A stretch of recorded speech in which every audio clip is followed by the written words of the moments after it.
In discussions of fitness and health, there's this common notion that the perfect amount does not exist.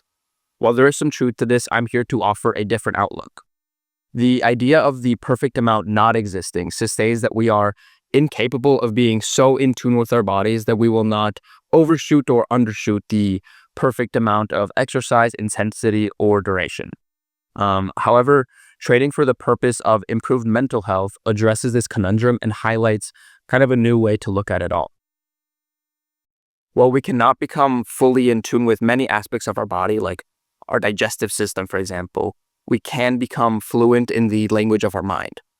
Our brains give us countless inputs about what we are doing in the form of thoughts, and it's up to us to decide which of these thoughts we act on and which of them we ignore. Many of us do this on a day-to-day basis without realizing it. Building a strong muscle-mind connection in fitness endeavors can help find the perfect amount better than any plan or tracker ever could. This is because the brain is the ultimate way to understand what we need and what we don't need. This kind of intuitive exercise philosophy is prone to poor effort, especially at first. But there are some methods to kind of mitigate this weakness of the strategy.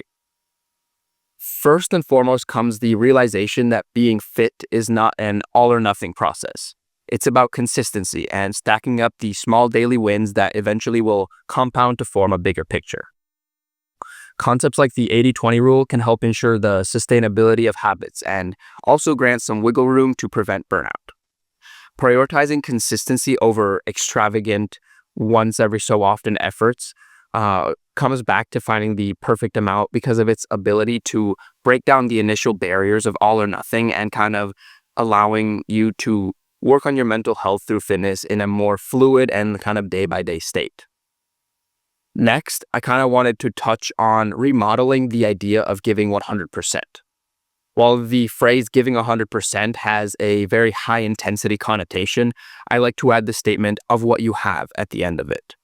Giving 100% of what you have is drastically different than giving 100%.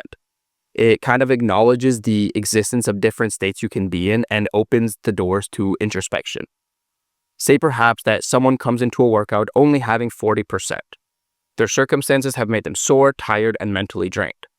But because they value consistency, they go on the run anyways, giving 100% of the 40% that they had available. This is the key to finding the perfect amount. Coming to terms with your current state and deciding to operate at maximum capacity given that inherent circumstance. Employing this technique can come with a lot of responsibility, as people employing it must recognize their true conditions and be honest with themselves. Even under acute distress, there are small steps that can be taken that have physiological implications, but that more importantly kind of symbolize showing up for yourself in the midst of struggle. Something that greatly assists in this process is considering the past and the future. Keeping in mind what led up to the moment and what will come afterwards can help your ability to strike the perfect amount greatly.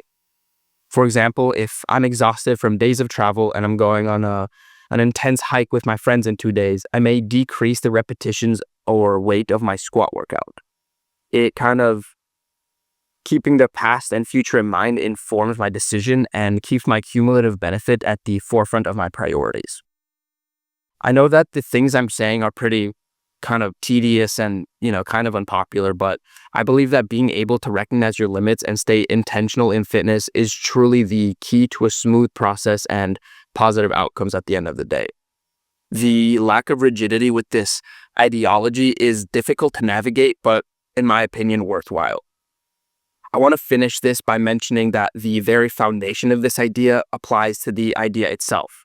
That's very confusing, but what I mean to say is that implementing this style of training philosophy can also be a shade of gray and is by no means an all or nothing situation. Now that you have this perspective, you can say, oh, cool, but I like the way I go about things. You can take some principles and mix them into your own techniques, or you can adopt the ideology completely. All of these are excellent options and will work depending on who you are and what your experiences in life have been. I hope this kind of stirred the pot a little bit and sparked some consideration about more intuition-based philosophies for training and lifestyle.